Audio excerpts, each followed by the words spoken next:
आदरणीय प्रधानमंत्री जी, उत्तर प्रदेश सरकार में मेरे सहयोगी मंत्रीगण श्री सतीश महाना जी, श्री मोती सिंह जी, श्री सिद्धार्थनाथ सिंह जी, ग्राम्य विकास के राज्य मंत्री श्री शुक्ला जी, प्रदेश सरकार के मुख्य सचिव समेत सभी अधिकारीगण, आदरणीय प्रधानमंत्री जी की प्रेरणा से आत्मनिर्भर उत्तर प्रदेश और रोजगार कार्यक्रम के लिए आज आदरणीय प्रधानमंत्री जी का जो मार्गदर्शन हमें प्राप्त हो रहा है, इसे शुभारंभ करने के लिए मैं सबसे पहले आदरणीय प्रधानमंत्री जी का हृदय से स्वागत और अभिनंदन करता हूं। कोरोना संकट के दौरान पूरे देश और दुनिया में भारत की ओर से जिस प्रकार से एक मार्गदर्शन आदरणीय प्रधानमंत्री जी ने पूरे देश को दिया और आज जिस रूप में कोरोना संकट के साथ ही आदरणीय प्रधानमंत्री जी ने जो एक मंत्र जान भी और जहान भी का पूरे देश को दिया और इसके बाद देश के अंदर कामगार और श्रमिकों के लिए जिन योजनाओं को आगे बढ़ाने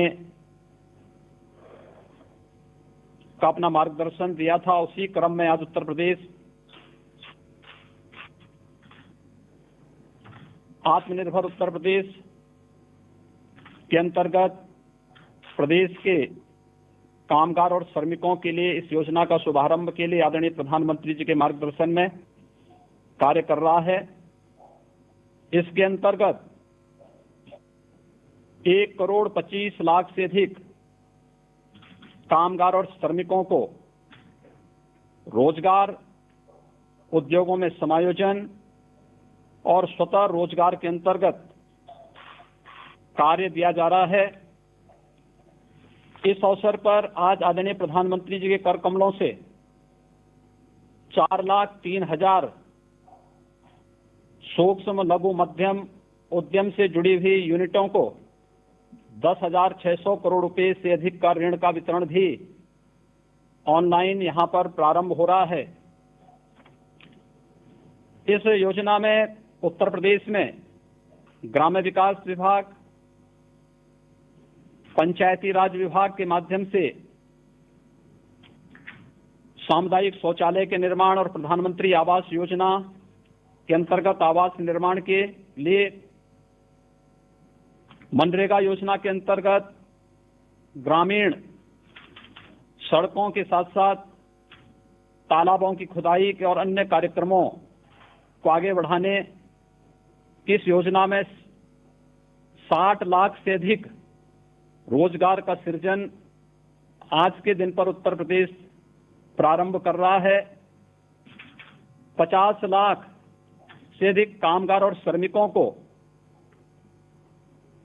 सूक्ष्म लघु मध्यम और प्रदेश में अनलॉक के बाद प्रारंभ हुए सभी बड़े उद्योगों में उन्हें व्यवस्थित रूप से समायोजित करने के साथ ही महिला आजीविका समूह के माध्यम से स्वयं सहायता समूहों को फार्मर्स प्रोड्यूसर्स ग्रुप के अंतर्गत 5 लाख से अधिक कामगार और श्रमिकों के सफलतापूर्वक नियोजन, केंद्र और राज्य सरकार के द्वारा संचालित विभिन्न प्रकार की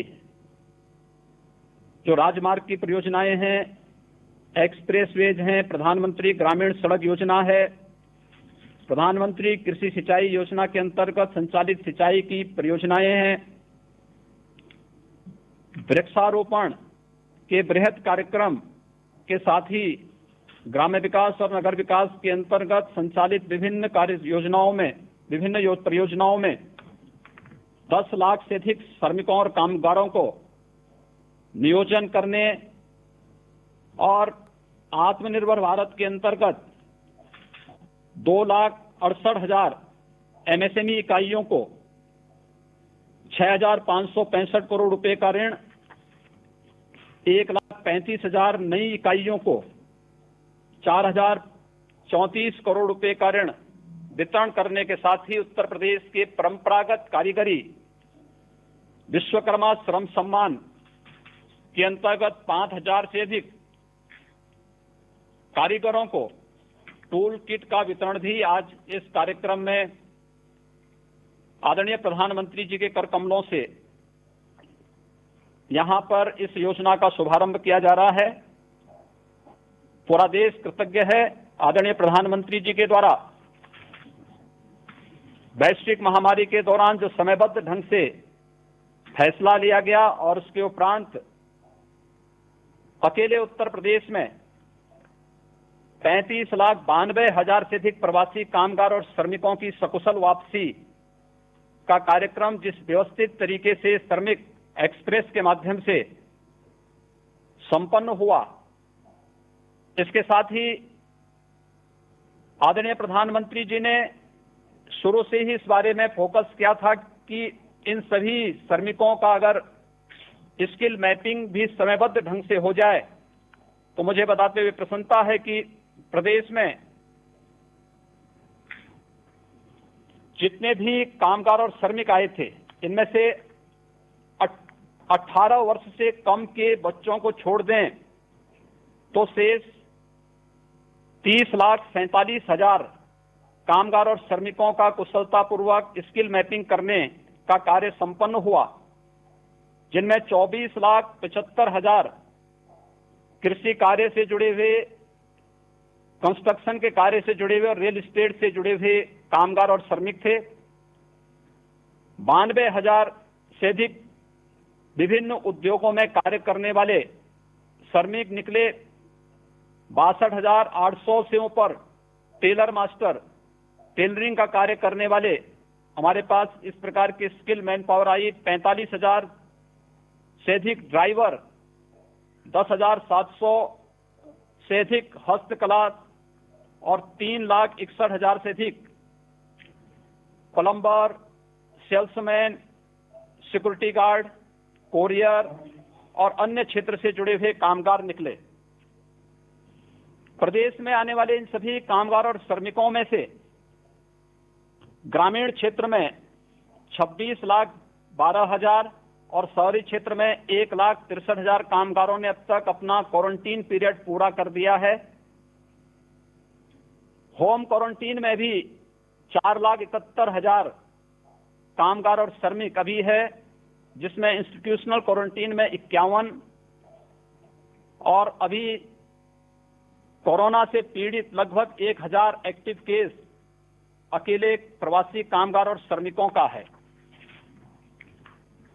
मनरेगा में आज के दिन उत्तर प्रदेश में 62 लाख से अधिक कामगार और श्रमिक अकेले काम कर रहा है और इसमें ज्यादातर कामगार और श्रमिकों को कृषि, मनरेगा, स्वच्छ भारत मिशन के अंतर्गत ग्रामीण क्षेत्र में सामुदायिक शौचालय के निर्माण, प्रधानमंत्री आवास योजना, प्रधानमंत्री ग्रामीण सड़क योजना, एक्सप्रेसवेज, हाईवेज, इन सभी के साथ साथ कैंपा फंड के माध्यम से वृक्षारोपण के एक बृहद कार्यक्रम को प्रदेश ने लिया है। इन सभी कार्यक्रमों में इन्हें समाहित करने की कार्रवाई प्रदेश के अंदर प्रारंभ हुई है और अब तक सफलतापूर्वक 15 लाख से अधिक कामगार और श्रमिक जो प्रवासी के रूप में प्रदेश में आए थे, इन्हें इन योजनाओं के साथ काम दिया ही गया। साथ साथ महिला स्वयंसेवी समूह में राज्य ग्रामीण आजीविका मिशन के अंतर्गत 4,22,000 जो कामगार और श्रमिक वापस आए थे, इनमें से 1,69,000 को आजीविका मिशन के अंतर्गत इन्हें सफलतापूर्वक समायोजित किया गया है। इसके साथ ही प्रदेश में अनलॉक के बाद 7,80,000 सूक्ष्म, लघु, मध्यम उद्यम से जुड़े हुए उद्योगों को पुनः प्रारंभ करने में हमें सफलता प्राप्त हुई है और इन योजनाओं के अंतर्गत विभिन्न प्रकार के कार्यक्रमों को आगे बढ़ाते हुए आत्मनिर्भर भारत के अंतर्गत पहले चरण में 57,000 एमएसएमई इकाइयों को 2,002 करोड़ रुपए का ऋण वितरण ये पहले ही किया जा चुका है और सफलतापूर्वक उन सभी इकाइयों के द्वारा अपना कार्य का संचालन भी आज के दिन पर प्रारंभ किया जा रहा है। आज आदरणीय प्रधानमंत्री जी के कर कमलों से 5,000 से अधिक कामगारों को टूल किट का भी वितरण हो रहा है। खासतौर पर इसमें वे जो टेलर मास्टर थे यहाँ प्रदेश में वापस आए, इसमें 1650 दर्जी या जरदोजी के कार्य से जुड़े हुए, जो टेलरिंग के कार्य से जुड़े हुए टेलर मास्टर हैं। 1088 धातु उद्योग, लोहार, सुनार आदि के कार्य से जुड़े हुए लोगों को, 250 सीसा उद्योग से, 120 दरी और कालीन उद्योग से जुड़े हुए, 1082 बढ़ई और फर्नीचर के कार्य से जुड़े हुए, 669 खाद्य प्रसंस्करण और हलवाई के कार्य से जुड़े हुए, 212 नाई, 137 टोकरी बुनकर, 120 माटी कला बोर्ड से जुड़े हुए कुम्हार, 95 राजमिस्त्री और 112 फुटवेयर की मरम्मत आदि के कार्य से जुड़े हुए कारीगरों को भी यहां पर टूल किट वितरण के एक बड़े कार्यक्रम को आज यहां पर प्रारंभ किया जा रहा है। आत्मनिर्भर भारत के अंतर्गत आदरणीय प्रधानमंत्री जी ने अनलॉक की कार्रवाई के बाद जो मार्गदर्शन पूरे देश को दिया, उसके अंतर्गत आज उत्तर प्रदेश में सफलतापूर्वक इतने बड़े पैमाने पर रोजगार, सेवायोजन और स्वतः रोजगार के कार्यक्रम को आगे बढ़ाया जा रहा है। होम क्वारंटीन का कार्यक्रम सफलतापूर्वक संपन्न होने के बाद बचे हुए जो कामगार और श्रमिक हैं, इनके लिए पर्याप्त मात्रा में रोजगार सृजन की आपके मार्गदर्शन में सभी संभावनाएं प्रदेश में मौजूद हैं और मैं इस बात के लिए आश्वस्त करता हूं कि उत्तर प्रदेश में इन सभी कामगार और श्रमिकों को सफलतापूर्वक कार्य उपलब्ध कराने और उनके नियोजन करने में हमें सफलता प्राप्त होगी। मैं एक बार फिर से उत्तर प्रदेश के लिए आज इस महत्वपूर्ण कार्यक्रम के लिए अपना मार्गदर्शन देने के लिए आपका हृदय से स्वागत और अभिनंदन करता हूं, आभार व्यक्त करता हूं। धन्यवाद मुख्यमंत्री महोदय। माननीय प्रधानमंत्री जी से मैं अनुरोध करूंगा कि कृपया रिमोट द्वारा अनावरण कर आत्मनिर्भर उत्तर प्रदेश रोजगार अभियान का शुभारंभ करें।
वैश्विक महामारी कोरोना के विरुद्ध माननीय प्रधानमंत्री श्री नरेंद्र मोदी जी के नेतृत्व में पूरा देश एकजुट होकर लड़ाई लड़ रहा है। देश की जनता के उत्तम स्वास्थ्य और बेहतर भविष्य के लिए माननीय प्रधानमंत्री जी द्वारा समय से लिए गए निर्णयों के फलस्वरूप देश सुरक्षित स्थिति में है। माननीय मुख्यमंत्री योगी आदित्यनाथ जी ने श्रमिकों की सुरक्षित वापसी के लिए रेल मंत्रालय भारत सरकार से विशेष अनुरोध कर आत्मनिर्भर यूपी रोजगार मेले का शुभारंभ हुआ। प्रधानमंत्री नरेंद्र मोदी ने इस नए आत्मनिर्भर यूपी रोजगार अभियान का शुभारंभ किया और इसके तहत आपको बता दें 1.25 करोड़ रोजगार, न सिर्फ आत्मनिर्भर यूपी रोजगार अभियान का शुभारंभ बल्कि इससे पहले भी बहुत से रोजगार दिए गए हैं। मेडिकल परीक्षण कराया गया। क्वारंटीन सेंटर में श्रमिकों एवं कामगारों की स्किल मैपिंग कर डेटाबेस तैयार किया गया। छूटे हुए श्रमिकों की स्किल मैपिंग कराई जा रही है। जिन श्रमिकों के पास होम क्वारंटीन की व्यवस्था नहीं थी, उन्हें क्वारंटीन सेंटरों में रखा गया, जहां खाने पीने और चिकित्सा की समुचित व्यवस्था की गई। राष्ट्रीय खाद्य सुरक्षा अधिनियम एवं प्रधानमंत्री गरीब कल्याण अन्न योजना के अंतर्गत खाद्यान्न वितरित किया गया। जिन श्रमिकों के पास अन्य राज्यों के राशन कार्ड थे या जिनके पास राशन कार्ड नहीं थे, उन्हें भी 2 बार निःशुल्क खाद्यान्न दिया गया। पूरे प्रदेश में कम्युनिटी किचन के माध्यम से भी फूड पैकेट्स वितरित किए गए। इतना ही नहीं, अन्य जरूरतमंदों को भी भरण पोषण भत्ता दिया गया। भारत की संकल्प शक्ति ऐसी है कि भारत आत्मनिर्भर बन सकता है। माननीय प्रधानमंत्री श्री नरेंद्र मोदी जी के आत्मनिर्भर भारत अभियान एवं चुनौतियों को अवसर में बदलने के उनके संदेश से प्रेरित होकर उत्तर प्रदेश सरकार श्रमिकों, कामगारों को उनके घर एवं आसपास ही रोजगार देने के लिए युद्ध स्तर पर काम कर रही है। मनरेगा में प्रतिदिन श्रमिकों को रोजगार मिल रहा है। मानव दिवस सृजन में प्रदेश का देश में प्रथम स्थान है। एमएसएमई सेक्टर में उत्तर प्रदेश प्रथम स्थान पर है। एमएसएमई सेक्टर में ग्रोथ और रोजगार की सबसे अधिक संभावनाएं हैं। वृहद एवं एमएसएमई क्षेत्र की इकाइयों में 7,80,000 से अधिक यूनिट क्रियाशील हो गई हैं।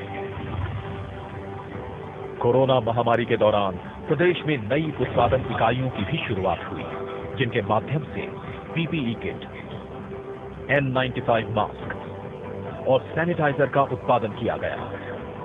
इससे प्रदेश में उपलब्धता बढ़ी एवं अन्य प्रदेशों में भी आपूर्ति की जा रही है।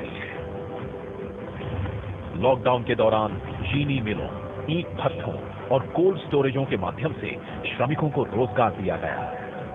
राज्य सरकार की अन्य योजनाओं में भी रोजगार के अवसर उपलब्ध कराए गए हैं। देश में पहली बार कामगारों एवं श्रमिकों के हितों की सुरक्षा के लिए आयोग का गठन किया गया। गरीब कल्याण रोजगार अभियान, आत्मनिर्भर भारत योजना और विश्वकर्मा श्रम सम्मान योजना से रोजगार की तुरंत आवश्यकता वाले कामगारों को विभिन्न कार्य क्षेत्रों में रोजगार के अवसर प्राप्त हो रहे हैं। गरीब कल्याण रोजगार अभियान के लिए उत्तर प्रदेश के 31 जनपदों के चयन हेतु यशस्वी प्रधानमंत्री माननीय श्री नरेंद्र मोदी जी का हृदय से आभार। भारत के सुदूर अंचलों से वापस लौटे श्रमिक तथा कुछ स्थानीय ग्रामीण माननीय प्रधानमंत्री जी से अब वार्तालाप करेंगे। सर्वप्रथम मैं माननीय प्रधानमंत्री जी के साथ संवाद के लिए हल्धर मऊ विकास खंड कमालपुर जनपद गोंडा की सुश्री विनीता पाल को आमंत्रित करता हूं। विनीता जी नमस्ते। श्री माननीय प्रधानमंत्री, श्री माननीय मुख्यमंत्री, आपको विनीता पाल नमस्कार करती है हल्धर मऊ जिला गोंडा से। विनीता जी नमस्कार। जरा अपने बारे में बताइए, अपने काम के विषय में जानना चाहूंगा मैं। नर्सरी का काम करती हूँ सर। सागवान लगाए हैं, चिप्स लगाए हैं, सहजन लगाए हैं, बेल लगाए हैं, नीम लगाए हैं और सारे से काम और मैं करती हूँ। यानी अपना खुद का है कि कोई संस्था के साथ जुड़ी है कि क्या, कैसे करती है? जी सर मेरा ही है, 10 सखी मिलके बनाए हैं। अच्छा अच्छा, आपने वो यानी समूह बनाया हुआ है? जी अच्छा अच्छा। धनगर महिला स्वयं सहायता समूह 10 महिलाओं को मैंने इकट्ठा करके संगठन बना के मैंने एक काम चला दिया है नर्सरी। कब से शुरू किया वनिता जी? 2019 फरवरी से सर। और आपके यहाँ 10 बहनें हैं। ये आइडिया कहाँ से आया आपको? जी हल्दर मऊ ब्लॉक से श्री राम प्रकाश मौर्य ने मुझे सूचना दिया तो मैंने नशे में था। अच्छा, लेकिन ऐसे ही पता चल गया कि ये काम करना है, कि ये काम की कुछ ट्रेनिंग हुई, कुछ में कुछ करना पड़ा होगा ना आपको? जी सर हम सब लोग बहुत गरीब थे सर। जो हमारे ये हल्दर मऊ ब्लॉक है, मैं सर जाती रहती थी, देखती रहती थी, तो सर मैं सर से बात किए कि सर मुझे कोई काम बताओ, मैं काम करें और आगे बढ़ जाएं। तो सर ने मुझे बताया कि तुम काम करो, हम तुम्हें काम देंगे, आप आगे बढ़ जाओगी। तो मैंने एक काम सर किया, नर्सरी का काम किया। तो ये 10 बहनें कितना कमाई करते हैं? आप इस नर्सरी शुरू किए हैं तो? जी हमें महीने में 50,000 बचत हो जाती है, साल में 6 लाख बचत हो जाती है। 6 लाख रुपया एक साल में? जी, और जो एक वाहन है उसको मैं महीने में 3,000 दे देती हूँ सर। जो खर्चा लगता है उसको मैं और खर्चा पानी निकाल के एक वाहन को 3,000 रुपया मैं दे देती हूँ। अच्छा, देखिए आपको तो कमाई भी हो रही है और आप पर्यावरण की रक्षा भी कर रही है। सीडीओ साहब ने मुझे और मदद किया है। नहीं, इसके लिए आपकी कोई ट्रेनिंग प्रशिक्षण भी हुआ होगा कोई? जी कहीं ट्रेनिंग हुआ होगा आपका? जी ट्रेनिंग हुई है। अच्छा, और बहनों का भी ट्रेनिंग हुआ? जी सर सबकी हुई है। चलिए, आप और आपके समूह की बहनें जो काम कर रही हैं, बहुत ही प्रशंसनीय काम कर रही हैं। और आपने एक प्रकार से अपने गांव में इन 10 परिवारों को आत्मनिर्भर बनाने का जो बीड़ा उठाया है और 6 लाख रुपए जितनी आमदनी करती हैं आप, मैं आपको बहुत बधाई देता हूं और आप बहुत प्रगति करें, मेरी आपको शुभकामनाएं हैं। धन्यवाद विनीता जी। श्री माननीय प्रधानमंत्री, श्री माननीय मुख्यमंत्री को विनीता पाल धन्यवाद देती है। मैं अपने नर्सरी से एक पौधे भी देना चाहती हूँ, फिर मैं फूल भी देना साथ में चाहती हूँ। बहुत अच्छा, आपका धन्यवाद। धन्यवाद विनीता जी। अब प्रधानमंत्री जी के साथ संवाद के लिए हम जनपद बहराइच चलेंगे, जहां प्रधानमंत्री आवास योजना के लाभार्थी श्री तिलक राम जी उनसे संवाद करेंगे। तिलक राम जी नमस्ते। अपना परिचय, अपने काम के विषय में थोड़ा बताइए तिलक राम जी। हम खेती करता हूँ साहब, और जैसे और फिशरमेंट लगाया था उसको काट लिया हूँ साहब, और अब धान लगाने वाले हैं। परिवार में कितने सदस्य हैं? माता जी है, पिताजी हैं, एक भाई है और मेरी बीवी है, 3 बच्चे हैं साहब। अच्छा, तो काम क्या करते हैं? काम यही खेती बाड़ी का करता हूँ साहब। अच्छा, और नरेगा में काम करता हूँ साहब। ये पीछे बहुत बढ़िया मकान बन रहा है आपका, तो बड़ा तगड़ा, क्या बात है? आपसे कहा है साहब, प्रधानमंत्री जी आपने दिया है। अच्छा, आपको सरकार का लाभ मिला है? उसी में बनवा रहा हूँ साहब। तो नीचे वाला बन गया, अभी ऊपर बना रहे हैं? हाँ, नीचे वाला साहब बन गया, स्लैब पर रही साहब। अच्छा। हाँ, तो ये प्रधानमंत्री आवास योजना का आपको लाभ मिला? हाँ, प्रधानमंत्री आवास योजना का मुझे लाभ मिला। तो पहले कहाँ रहते थे? पहले कहीं नहीं जाते थे, घर पे ही रहते थे साहब। यानी ऐसे ही झोपड़ी में? झोपड़ी पहले बहुत दिक्कत थी साहब, ना ये घर था, छपरा था, बारिश में बहुत दिक्कत होती थी और गर्मी में भी दिक्कत होती थी, लेकिन आपने दिया, बहुत अच्छा। अब है, परिवार हमारा सुखी से रहेगा। तो अभी तो घर वालों को पक्का मकान मिल गया, तो घर वालों की अपेक्षा भी बढ़ गई होगी? नहीं, बहुत अच्छा है, बहुत खुश है, पूरा परिवार बहुत खुश है। तभी मेहमान भी बहुत आते होंगे घर में? हाँ जी, अभी हाँ आते हैं साहब, पहले झोपड़ी में तो कोई मेहमान नहीं आता है, अभी तो मेहमान भी बहुत आते होंगे। हाँ साहब। अच्छा, बच्चों की पढ़ाई करवाते हो? हाँ साहब, बच्चों पर आप मुझे बताइए, आपको प्रधानमंत्री आवास मिला, आप प्रधानमंत्री को क्या दोगे? प्रधानमंत्री को भगवान से कहता हूँ खूब सुखी से रहे, वो सारी जिंदगी प्रधानमंत्री ही रहे। बस ऐसे ही कह दोगे क्या? खुद कुछ देंगे नहीं आप? कुछ देने की बात बोलो ना।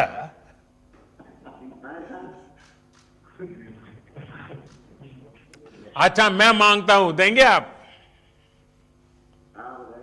पक्का? पक्का देंगे?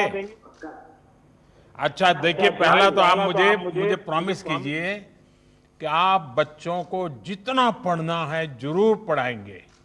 कभी भी आपको थोड़ी तकलीफ पड़े तो भी बच्चों को पढ़ाएंगे, करेंगे? पढ़ाएंगे साहब, पढ़ाते हैं। पक्का? पक्का साहब। और हर साल मुझे चिट्ठी लिख के बताओगे कि भाई बच्चे अब यहाँ इस क्लास में आए, इतना मार्क लाए हैं, ऐसा बताओगे? बताएंगे साहब।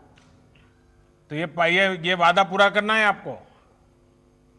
पूरा करेंगे सर। देखिए, हमने आपको ये आवाज दिया, सरकार की योजना से आपको लाभ मिला, तो देश की भलाई के लिए आपको भी अपने बच्चों को पढ़ाना चाहिए। पढ़ाएंगे साहब, पढ़ रहे हैं। चलिए, मेरी आपको बहुत शुभकामना है और आपकी माता जी के यहाँ से दर्शन हो रहे हैं, मैं उनको प्रणाम करता हूँ।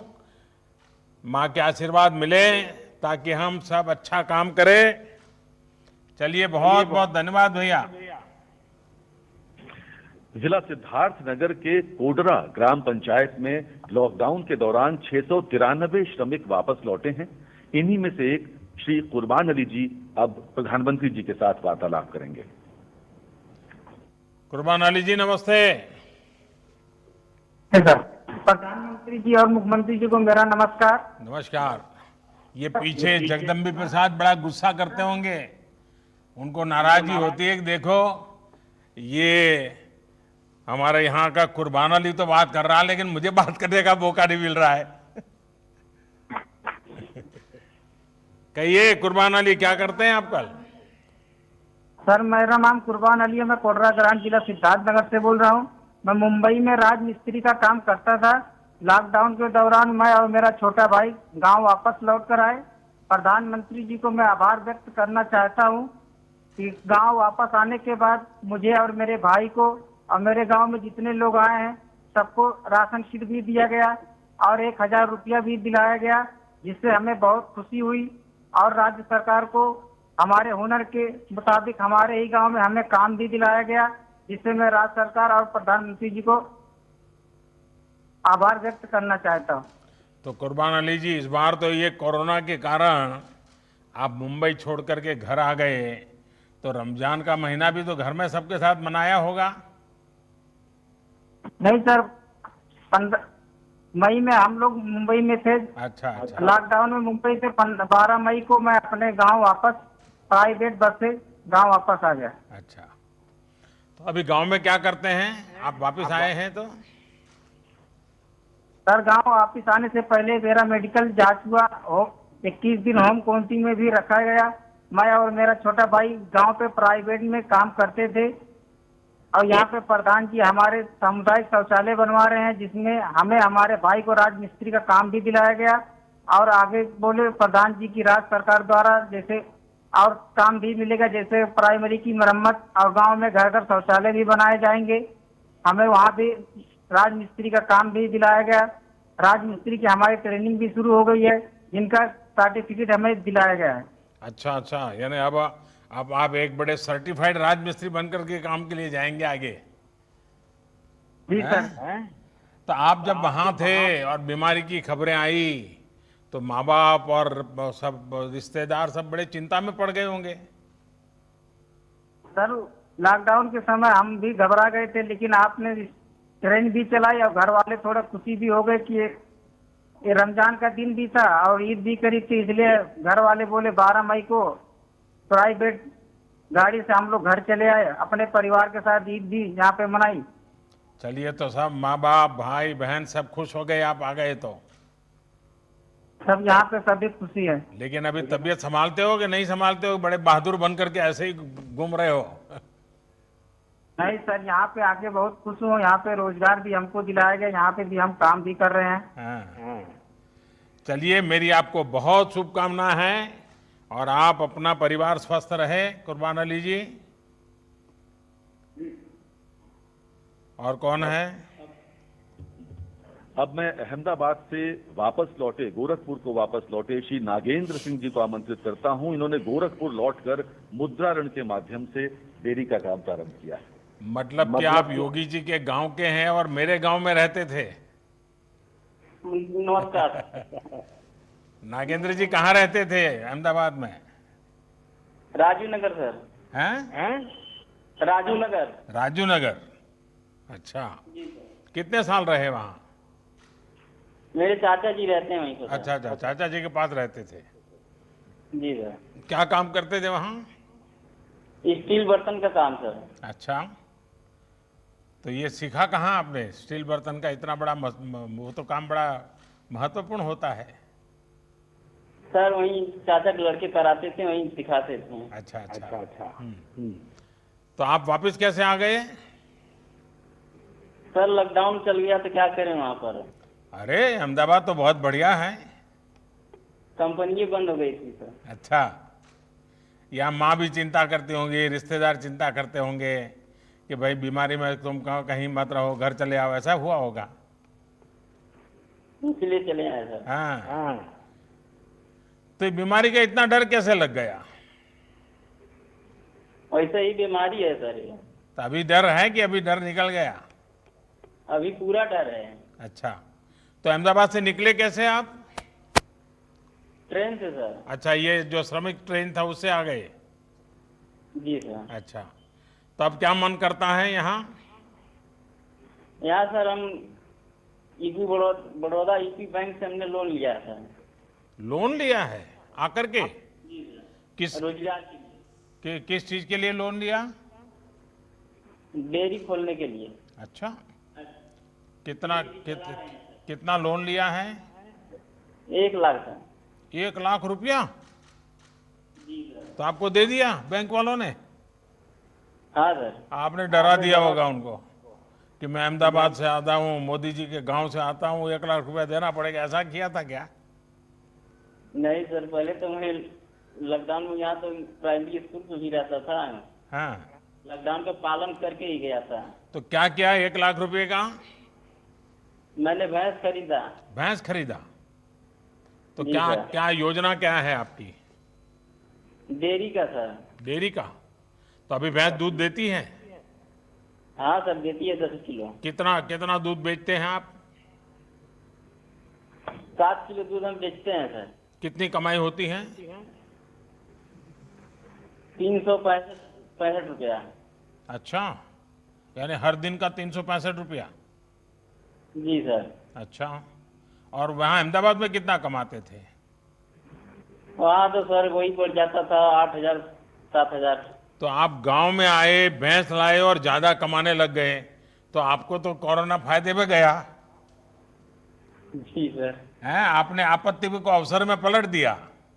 बस हमें आपसे ही सीखना है, सब सरकारों को यही सीखना है कि देखिए हमारे नगेंद्र जी ने आपत्ति को कैसे अवसर में पलटा, हम भी आपत्ति में से अवसर कैसे ढूंढे। तो अभी क्या करोगे? एक ही भैंस से चलाओगे? डेयरी करना है तो भैंस तो ज्यादा चाहिए। हमको सर इससे मिलेगा तो और उन्नति, हम और 3 से 4 बढ़ा सकते हैं डेयरी। अच्छा, तो अभी बैंक को पैसा वापस देने होता है, वो रेगुलर देते हो? देते हैं। तो बैंक दूसरे पैसे देने के लिए तैयार है? हाँ सर। अच्छा, चलिए, मेरी आपको बहुत शुभकामनाएं, लेकिन मैं 1-2 बात बताना चाहूंगा।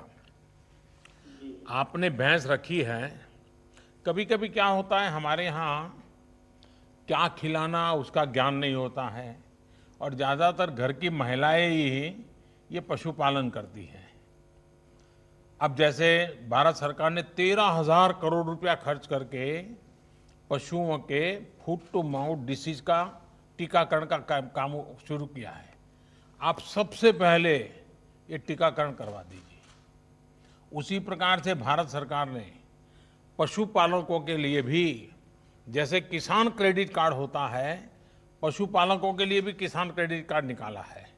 आप वैसा किसान क्रेडिट कार्ड ले लीजिए और उससे आप आगे का कर्ज लीजिए, तो उसमें थोड़ा आपको मदद ज़्यादा मिल जाता है। तो ये भी आप जरूर कीजिए।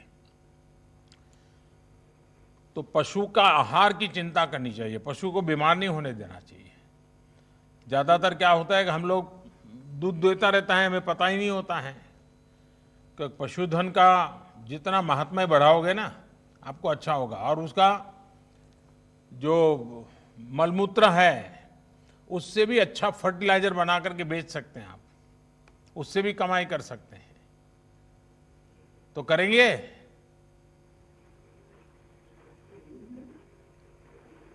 सब कुछ सुनाई दिया कि नहीं सुनाई दिया? दिया है सर। अच्छा, चलिए, मेरी आपको बहुत शुभकामनाएं हैं, लेकिन तबीयत संभालना भैया इस हालत में। आइए, और कौन है?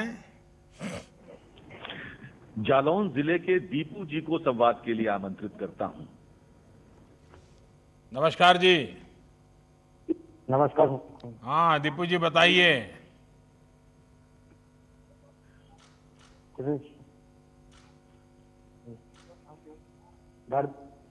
डकोर जालौन को। आपके यहाँ से आवाज कम आ रही है दीपू जी। डकोर जालौन से बोल रहा हूँ दीपू। हाँ, जालौन से बोल रहे हैं। क्या कर रहे हैं दीपू जी? हैदराबाद में काम करते थे। हैदराबाद में? तो आपको तो दीपू गारू बोलना पड़ेगा। हैदराबाद में काम करते थे। तो आपको दीपू गारू बोलना पड़ेगा मुझे। लॉकडाउन की वजह से आ गया घर। नहीं दीपू जी, पहले मेरे एक सवाल का तो जवाब दीजिए। आप हैदराबाद में थे, आंध्र में थे, तो आपको तो अब दीपू गारू कहते होंगे लोग। सुनाई देता है आपको? हाँ सर। हाँ, अच्छा बताइए, क्या करते थे वहां? क्या करते थे? इंसुलेशन का काम करते थे सर। तो आगे कैसे, फिर आगे का क्या किया? और लॉकडाउन लग गया, इसलिए सर गांव घर पर आ गया। और अभी यहाँ क्या कर रहे हैं? बुंदेलखंड एक्सप्रेस में काम कर रहा हूँ सर। अच्छा, तुरंत काम मिल गया आकर के? 1 महीने बाद मिला था सर। अच्छा, तो हैदराबाद में जितना कमाते थे उतना कमाते हैं कि कम कमाते हैं? नहीं, बराबर कमाते हैं सर। उधर बराबर कमाते हैं। हाँ सर। अच्छा, और ये सारे नियमों का पालन करते हैं? हाँ साहब, करते हैं। हाँ, देखिए, ये जो बुंदेलखंड एक्सप्रेस वे जो है ना, ये एक प्रकार से इस पूरे इलाके का भाग्य बदलने वाला है। क्योंकि इतना बड़ा एक्सप्रेस वे बनने के बाद वहाँ डिफेंस कॉरिडोर आने वाला है और नए नए उद्योग आने वाले हैं, और हमारा इलाका जो पानी के बिना तरस रहा था, वहाँ अब उद्योगों की शुरुआत हो जाएगी। तो अब आपको रोजी रोटी के लिए कहीं जाना पड़े ऐसी स्थिति नहीं बनेगी। और ये विश्व स्तरीय सड़क बन रही है। वहाँ के लोग पहले मिट्टी की सड़क के लिए कागज देते थे गांव के लोग, आज इतनी बढ़िया सड़क आपके यहाँ बन रही है। और मैं मानता हूँ कि बुंदेलखंड का भाग्य बदल रहा है। चलिए दीपू गारू, आपको बहुत शुभकामनाएं भैया। जी सर, धन्यवाद। प्रधानमंत्री जी से वार्तालाप के क्रम के अंत में कबीरदास जी की नगरी संत कबीर नगर से 2 लाभार्थी माननीय प्रधानमंत्री जी से संवाद हेतु जुड़ रहे हैं। पहले श्री रामचंद्र जी को आमंत्रित करता हूं। रामचंद्र जी नमस्ते। प्रणाम। नमस्कार भैया, बताइए। मैं ओडीओपी के तहत जिला संत कबीर नगर का मैं एक अस्थायी निवासी हूं सर, और मुझे ओडीओपी के योजना के अंतर्गत मुझे 11 लाख रुपए का लोन स्वीकृत हुआ है। अच्छा, होजरी उद्योग के लिए सर। तो पहले से आप करते थे होजरी उद्योग? जी सर, छोटे रूप में करते थे। और उसमें अभी आपको 11 लाख रुपए मिल गया? जी। अच्छा, तो फिर आपको आश्चर्य हुआ होगा, 11 लाख इतना बड़ा पैसा कैसे आ गया और क्या करेंगे, कैसा रहेगा?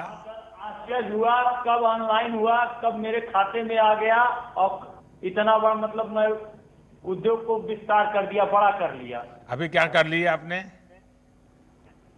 4 बाहर से आए थे कामगार लोग, उनको मैं अपने किए रख लिया हूँ, काम कराते। 3 पहले के थे, 1 हमारे घर के हैं। तो 8 लोग काम करते हैं? 8 लोग। तो आप 8 लोगों का पेट भरते हैं? जी। वाह। चलिए, आपका ये जो स्वरोजगार और उद्यमशीलता को मैं बहुत बधाई देता हूं। और बैंक में से रेगुलर अच्छा पैसा जमा करना, लेना, कारोबार करोगे तो बहुत बड़े बन सकते हो। और दुनिया में जितने बड़े लोग बने हैं ना, सब छोटे से ही शुरू किया है जी। और जिन्होंने छोटे से शुरू किया वो सचमुच में बड़े बने हैं। जिनको विरासत में मिल जाता है वो तो लुढ़क जाते हैं कभी कभी। तो मैं आपको बहुत शुभकामनाएं देता हूं। और कौन है आपके साथ बात करने वाले? जी सर, प्रणाम। नमस्ते। नरेंद्र कुमार राय, ग्राम दुघरा, पोस्ट बनियाबाड़ी, जनपद संत कबीर नगर का निवासी जी। मेरा व्यापार सर बेकरी का है। बेकरी का काम है? कितने सालों से है? ये सर 6-7 साल से।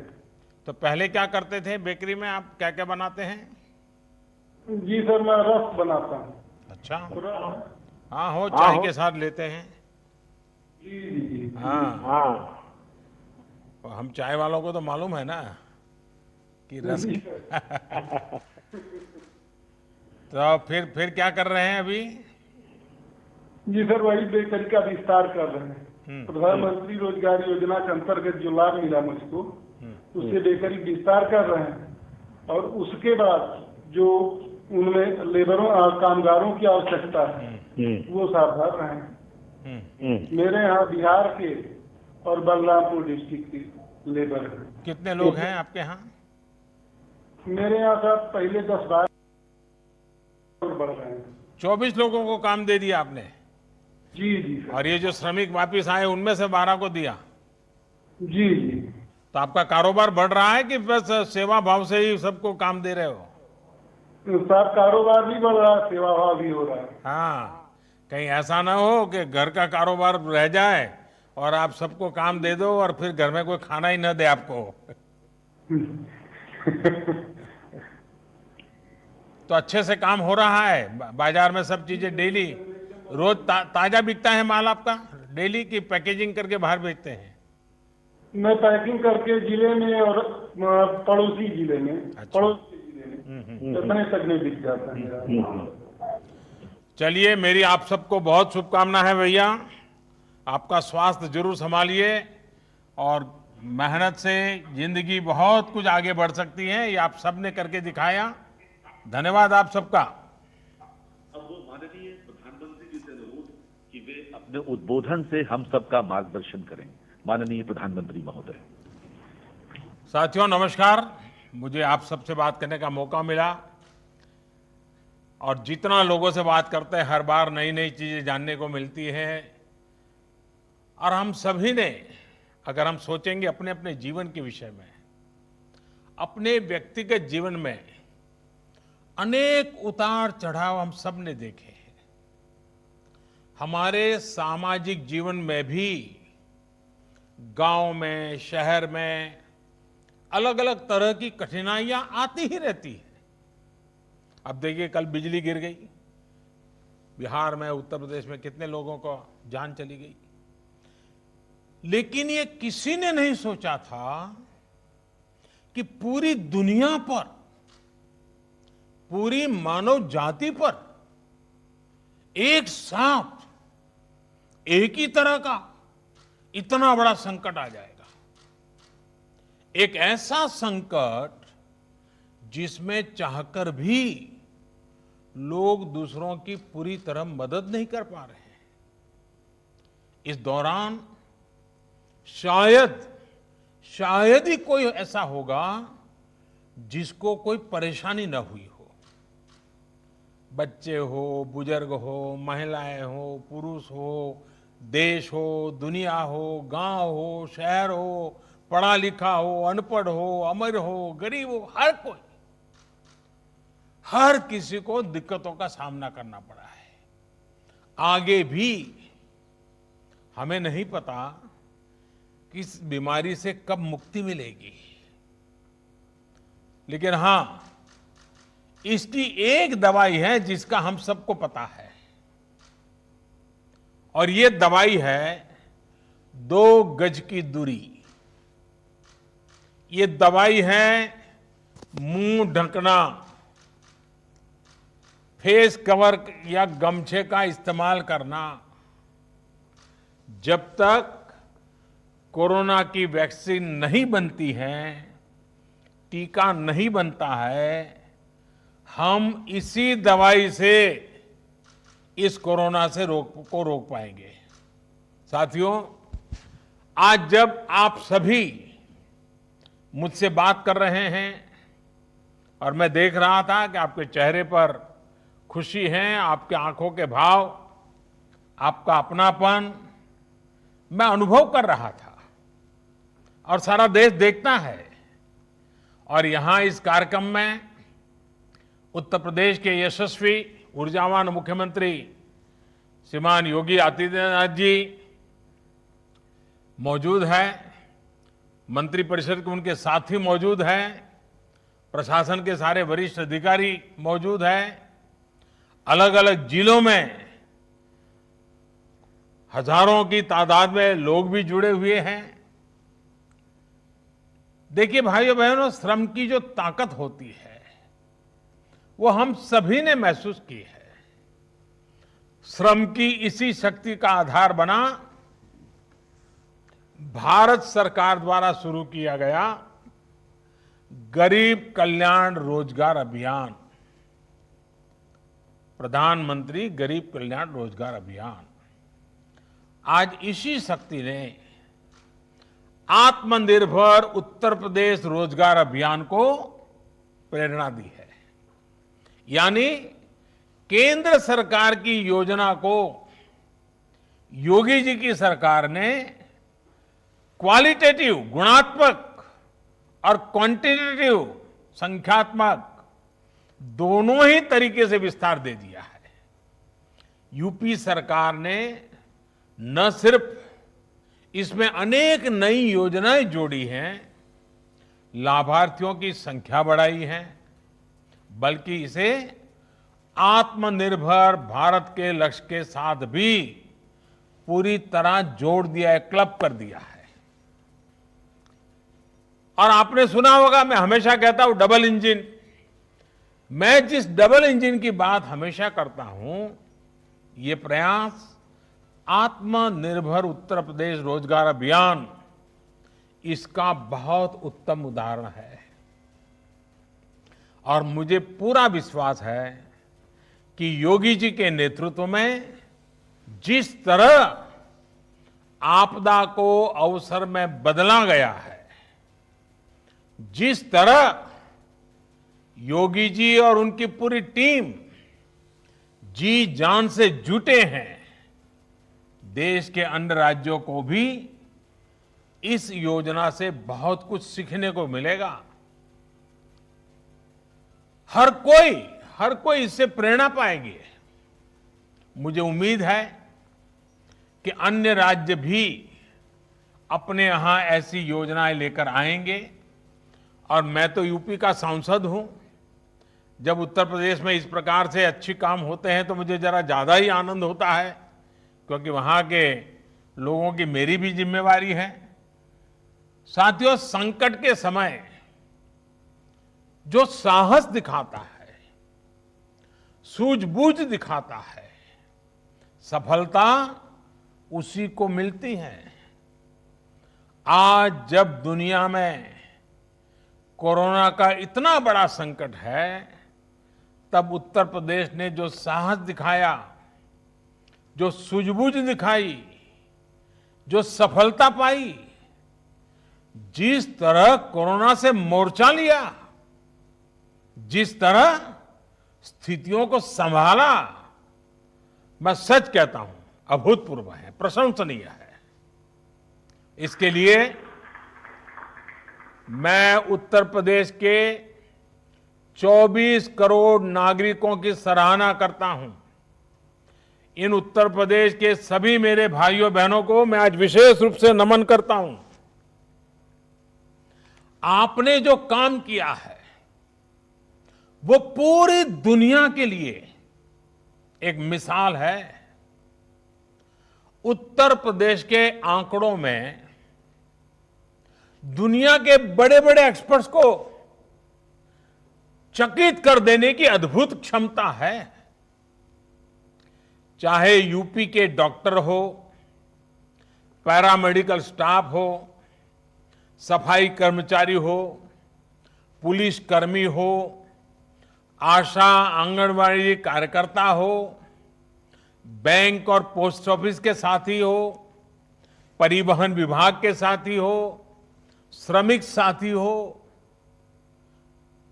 ये लिस्ट इतनी लंबी है, शायद मैं सबके नाम बोल नहीं पाऊंगा, लेकिन हर किसी ने पूरी निष्ठा से साथ अपना योगदान दिया है।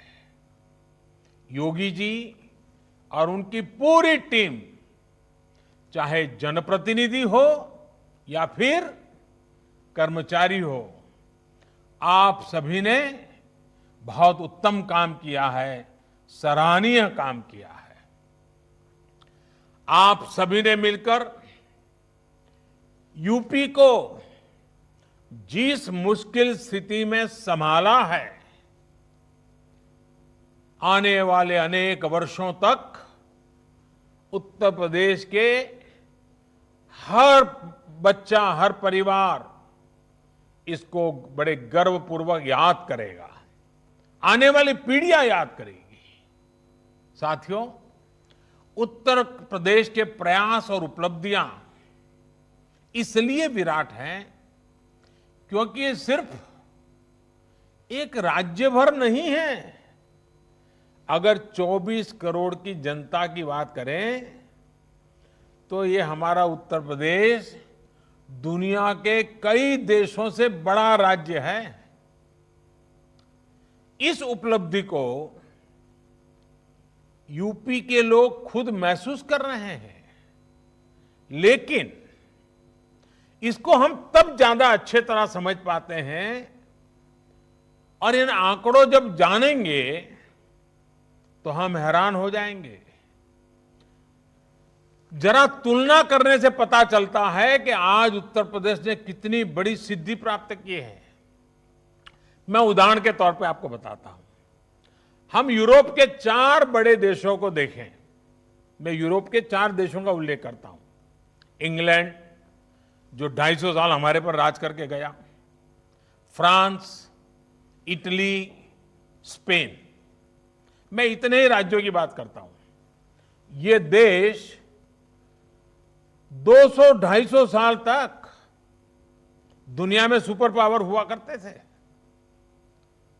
आज भी दुनिया में इनका दबदबा है। आज अगर इन चारों देशों की कुल जनसंख्या को अगर हम जोड़ दें, इन 4 देशों की कुल संख्या को जोड़ दें, तो वो भी जैसे उत्तर प्रदेश के 24 करोड़ हैं, इन 4 देशों की जनसंख्या भी 24 करोड़ होती है। हमारे तो अकेले यूपी की ही जनसंख्या 24 करोड़ है। यानी कि जितने लोग इंग्लैंड, फ्रांस, इटली और स्पेन, इन 4 देशों में रहते हैं, उतने ही लोग हमारे उत्तर प्रदेश में रहते हैं। लेकिन कोरोना में इन 4 देशों में मिलाकर उनकी जनसंख्या उत्तर प्रदेश जितनी है, इन 4 देशों में मिलाकर के 1,30,000 लोगों की मौत हो चुकी है। 1,30,000। जबकि उतनी ही जनसंख्या वाला हमारा उत्तर प्रदेश 600 लोगों की जान गई है। कहां 1,30,000 लोगों की मृत्यु और कहां 600 लोगों की मृत्यु। ये बात सही है कि मृत्यु मृत्यु होती है, एक हो या अनेक हो। एक भी व्यक्ति की मृत्यु दुखद है, लेकिन हमें यह भी मानना पड़ेगा कि इन 4 देशों ने मिलकर अपने यहां जितने प्रयास किए, फिर भी उनके यहां यूपी से कई गुना ज्यादा लोगों की जानें गई। और ये देश विकसित है, उनके पास संसाधन भी है, और कोई वहां की सरकारों को चिंता नहीं होगी ऐसा तो नहीं है, लेकिन फिर भी अपने नागरिकों को बचाने में उन्हें वो सफलता नहीं मिली जो सफलता आपको उत्तर प्रदेश को हासिल की है। हर उत्तर प्रदेशवासी को गर्व होगा, हर भारतवासी को गर्व होगा। साथियों, इस दौरान आप में से ज्यादातर लोगों ने टीवी पर लगातार देखा होगा, अमेरिका के रिपोर्ट तो लगातार आते थे। अमेरिका के पास क्या नहीं है? सब कुछ है। वो एक चुटकी में जो चाहिए वो इकट्ठा कर सकता है। अमेरिका के पास साधन, संसाधन, आधुनिक टेक्नोलॉजी, किसी चीज की कमी नहीं है। लेकिन फिर भी आज अमेरिका कोरोना से बेहद बुरी तरह प्रभावित हुआ। आप ये भी याद रखिए कि अमेरिका की जनसंख्या करीब 33 करोड़ है, यूपी की जनसंख्या 24 करोड़ है, लेकिन अमेरिका में अब तक 1,25,000 लोगों की मौत हो चुकी है, जबकि हमारे उत्तर प्रदेश में 600 लोगों की मृत्यु हुई है। अगर योगी जी ने और उत्तर प्रदेश के उनके सभी साथियों ने, उत्तर प्रदेश की सरकार ने सही से तैयारी नहीं की होती, अगर यूपी में भी अमेरिका की तरह ही तबाही मची होती, तो आज उत्तर प्रदेश में 600 नहीं 85,000 लोगों की जान जा सकती थी। अगर हम किसी और देश से तुलना करें तो उस हिसाब से देखें तो 85,000 लोग की जान जाती। लेकिन जो मेहनत यूपी की सरकार ने की है, हम कह सकते हैं कि एक प्रकार से अब तक कम से कम 85,000 लोगों का जीवन बचाने में वो कामयाब हुई है। आज अगर हम अपने नागरिकों का जीवन बचा पा रहे हैं, तो ये भी अपने आप में एक संतोष का विषय है और देश का आत्मविश्वास भी उसके कारण बढ़ता है। लेकिन मैं एक पुरानी घटना को जरूर आज उल्लेख करना चाहूंगा। एक वो भी दिन था जब प्रयागराज, तब के इलाहाबाद के सांसद, देश के प्रधानमंत्री थे और कुंभ के मेले में भगदड़ मची थी, सैकड़ों हजारों लोग मारे गए थे। तब उस समय जो लोग सरकार में थे, उन्होंने सारा जोर मरने वालों की संख्या छिपाने में ही लगा दिया था।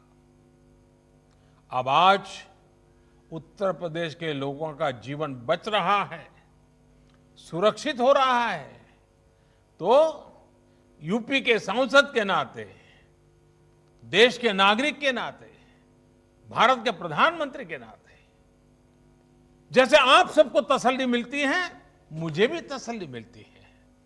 और साथियों, इसमें भी हमें एक और बात हमेशा याद रखनी है।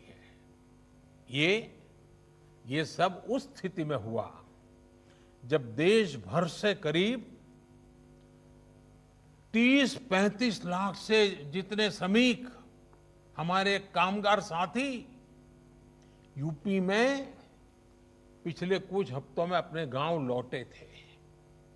सैकड़ों श्रमिक स्पेशल ट्रेनों को चलवाकर यूपी सरकार ने मुश्किल में फंसे अपने लोगों को वापस बुला लिया था। दूसरे राज्यों से आए इन साथियों से संक्रमण के फैलाव का रिस्क और भी अधिक था, लेकिन उत्तर प्रदेश ने जिस तरह स्थिति को संवेदनशीलता के साथ संभाला, उसने राज्य को एक बड़े संकट से बाहर निकाल लिया। देश की भी बहुत बड़ी सेवा की है उत्तर प्रदेश ने। साथियों, यूपी में 2017 से पहले जो भी सरकारें थी, जो भी व्यवस्थाएं थी, जिस प्रकार से शासन चल रहा था, जिस तरह की सरकारें चला करती थी, उस हालात में हम इन नतीजों की कल्पना भी नहीं कर सकते। पहले वाली सरकारें होती तो अस्पतालों की संख्या का बहाना बनाकर, अस्पताल में बिस्तरों की संख्या का बहाना बनाकर हम चुनौती को टाल देते, लेकिन योगी जी ने ऐसा नहीं किया। योगी जी ने, उनकी सरकार ने हालत की गंभीरता को समझा। उन्होंने समझा कि इतने बड़े देशों की क्या हालत हो रही है, बड़े बड़े समृद्ध देशों की बर्बादी हो रही है, तो उन्होंने बुरा अंदाज लगा लिया और वे देखते हुए उन्होंने और उनकी सरकार ने युद्ध स्तर पर काम किया। क्वारंटीन सेंटर हो, आइसोलेशन की सुविधा हो, इसके निर्माण के लिए पूरी ताकत झोंक दी गई। आप कल्पना कर सकते हैं,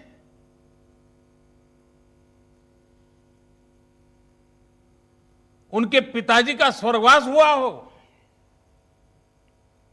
पिताजी के अंत्येष्टि में जाने के बजाय ये उत्तर प्रदेश के लोगों के लिए जिंदगी खपाने वाले योगी जी इस कोरोना से बचाने के लिए आपके साथ जुटे रहे। मैं योगी जी को अभिनंदन करता हूं, उनका नमन करता हूं। उत्तर प्रदेश के लोगों के लिए इतनी संवेदनशीलता। भाइयों बहनों, जो श्रमिक बाहर से आ रहे थे, उनके लिए बहुत ही कम समय में लगभग 60,000 ग्रामीण निगरानी समितियों का गठन किया गया। यह अपने आप में बहुत बड़ी बात है। जन भागीदारी, जनता को जोड़ दिया। 60,000 निगरानी समितियां बना देना। इन समितियों ने गांवों में क्वारंटीन की व्यवस्था विकसित करने में बहुत बड़ी मदद की। मैं सभी निगरानी समितियों के लोगों का बधाई करता हूं, उनका अभिनंदन करता हूं। सिर्फ 2-2.5 महीने के भीतर ही यूपी में कोरोना के मरीजों के इलाज के लिए अस्पतालों में 1 लाख बिस्तर भी तैयार कर दिए गए। साथियों, लॉकडाउन के दौरान गरीबों को भोजन की दिक्कत न हो, इसके लिए जिस तरह उत्तर प्रदेश सरकार ने काम किया है वो अभूतपूर्व है। प्रधानमंत्री गरीब कल्याण अन्न योजना के तहत यूपी ने बहुत तेजी से गरीबों और गांव लौटे श्रमिक साथियों तक मुफ्त राशन पहुंचाया। यानी ये इंतजाम किया कि 15 करोड़ गरीबों को भोजन की दिक्कत न हो, कोई भूखा न सोए। ये संवेदनशीलता के साथ काम किया गया। इस दौरान यूपी में गरीबों को 42 लाख मैट्रिक टन खाद्यान्न बांटा गया, अनाज बांटा गया। जिनके पास राशन कार्ड नहीं था, उनके लिए भी यूपी सरकार ने सरकारी राशन की दुकान के दरवाजे खोल दिए। इतना ही नहीं, उत्तर प्रदेश के 3.25 करोड़ गरीब महिलाओं के जनधन खाते में लगभग 5,000 करोड़ रुपए सीधे ट्रांसफर किए गए। आजादी के बाद के इतिहास में संभवतः किसी सरकार ने इतने बड़े पैमाने पर गरीबों की मदद नहीं की है। साथियों, भारत को आत्मनिर्भरता के रास्ते पर तेज गति से ले जाने का अभियान या फिर गरीब कल्याण रोजगार अभियान हो, उत्तर प्रदेश यहां भी बहुत आगे चल रहा है। गरीब कल्याण रोजगार अभियान के तहत श्रमिकों को आय के साधन बढ़ाने के लिए गांवों में अनेक प्रकार के कार्य शुरू करवाए जा रहे हैं। गरीबों के लिए पक्के घर का निर्माण हो, सामूहिक शौचालय कम्युनिटी टॉयलेट का निर्माण हो, पंचायत भवनों का काम हो, कुएं तालाब बनाना, सड़कें बनाना, इंटरनेट की लाइनें बिछाना, ऐसे 25 कामों की लिस्ट केंद्र सरकार ने बनाई है। आज इसको विस्तार देते हुए इसमें आत्मनिर्भर भारत अभियान को भी शामिल करते हुए उत्तर प्रदेश ने सीधे करीब करीब 1.25 करोड़ श्रमिक और कामगार साथियों को रोजगार देने का बीड़ा उठाया है, प्रयास किया है। इसमें से करीब 60 लाख लोग को गांव के विकास में जुड़ी योजनाओं में तो करीब 40 लाख लोगों को छोटे उद्योग यानी एमएसएमईज में रोजगार दिया जा रहा है।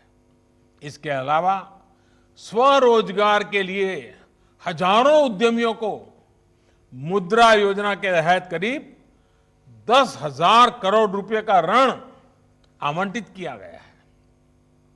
ऋण के साथ साथ आज हजारों हस्तशिल्पियों को आधुनिक मशीनें और उनके काम के लिए जो जरूरी ऐसी टूल किट भी दी गई है। इससे हस्तशिल्पियों का काम भी बढ़ेगा और उनको सुविधा भी मिलेगी। मैं सभी लाभार्थियों को, रोजगार पाने वाले को फिर से बहुत बहुत बधाई देता हूं। साथियों, उत्तर प्रदेश के सांसद होने के नाते मैं भी इस समय हर बार लगातार योगी जी के साथ संपर्क में रहता था। काशी के लिए बातें करता था, लेकिन पूरे उत्तर प्रदेश की बातें भी सुनता था। 1.25 करोड़ कामगारों की, कर्मचारियों की पहचान करना, 30 लाख से ज्यादा श्रमिकों के कौशल का, अनुभव का डेटा तैयार करना और उनके रोजगार की समुचित व्यवस्था करना, ये दिखाता है कि उत्तर प्रदेश सरकार और उसके सभी मुलाजिम, सभी बाबू कितनी तैयारी की है, कितनी सघन रूप से तैयारी की है, कितनी व्यापक रूप से तैयारी की है। यूपी की एक जनपद एक उत्पाद योजना तो पहले से ही स्थानीय उत्पादों को बढ़ावा दे रही है, उनको एक बड़ा बाजार दे रही है। अब आत्मनिर्भर भारत अभियान के तहत जब पूरे देश में ऐसे स्थानीय उत्पादों को बढ़ावा देने के लिए उद्योगों के क्लस्टर बनाए जा रहे हैं, तब उत्तर प्रदेश को बहुत अधिक लाभ होगा।